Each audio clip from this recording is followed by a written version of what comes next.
पात्रता पात्रत्वाधनमात्मते धनात् धर्म ततः सुखम कौन कहले विद्या ददाति विनय जे विद्वान हो गला विद्या अर्जन कला विद्या अर्जन करी अपनी सहज कथा न एटा कथा कहले पुनी बढ़ी जीवो कोनटा कथा दे कहले विद्या अर्जन केमति करबो मो ठाकुर कहले तू साहस बांधी विद्या अर्जन कर विद्या अर्जन रे साहस दरकार को साहस दरकार अन्य को मारि दबा पिटी दबा एटा तो दुस्साहस साहस नुहे धर्म जगत रे साहस काहा कुहा जाय तुमको निंदा अपनिंदा हेले भी तुमे व्यक्तिगत न होवाटा होची साहसिकता तुमको जदि निंदा ही गला के कुचाटना कर देला तुमे मन को जदि छोट कर देला आगो को माडी परिबो आगो को आगे परिबो ना त मो ठाकुर कहले तू साहस बांधी विद्या अर्जन कर तबे विद्याटा कोठु मिलिबो ना गुरु को कृपा गुरु को कर्म कले गुरु को कृपा तुमको विद्या मिलिबो विद्या रू कोन मिलिबो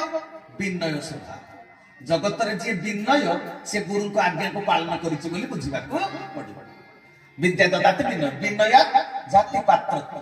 विनय स्वभाव तुम योग्यता हासिल करिबो पात्र होई जिवो कृपार पात्र होई जिवो पात्रत्वा धनमात्मति पात्र हे गले धन मिले धनटा कोन कोन जे टंका चुना नुई सब प्रकार धन स्वास्थ्य ही संपद कह जाय मनुष्य स्वास्थ्य भी होची धन रूप लक्ष्मी ब्रह्मचर्य पालन करिछ गुरु को आज्ञा पालन करिछ कला लोक भी सुंदर देखा जाय कौन को आकर्षण देखा जाए एटा रूप लक्ष्मी रूप धन मो ठाकुर कहले नी तू मो आज्ञा पालन न करबा तो सुंदर चेहरा रे दागन भी साइड बनी जाई तेनो सजन वृंद मन ध्यान दे सुनिबे रूप लक्ष्मी ये स्वास्थ्य ही संपद विद्याटय महाधन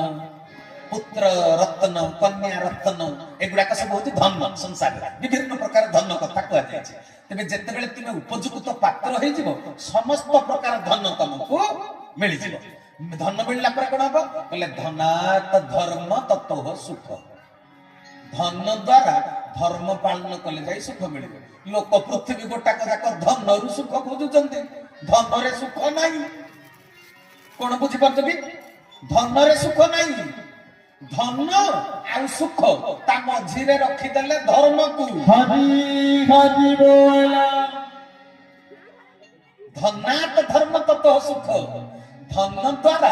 धर्म अर्जन कले जाई तुमको सुख मिलिबो कलिजुग लोक तेनु कोटिपति लक्षपति माने काहे आत्महत्या करूचंती धन अभाव नाही किंतु धर्म पालन करि नाहंती तेनु तांको वास्तव सुख मिली पारु ना मझी कथाटा को बुझु नाहंती तेबे भाई भौणी माने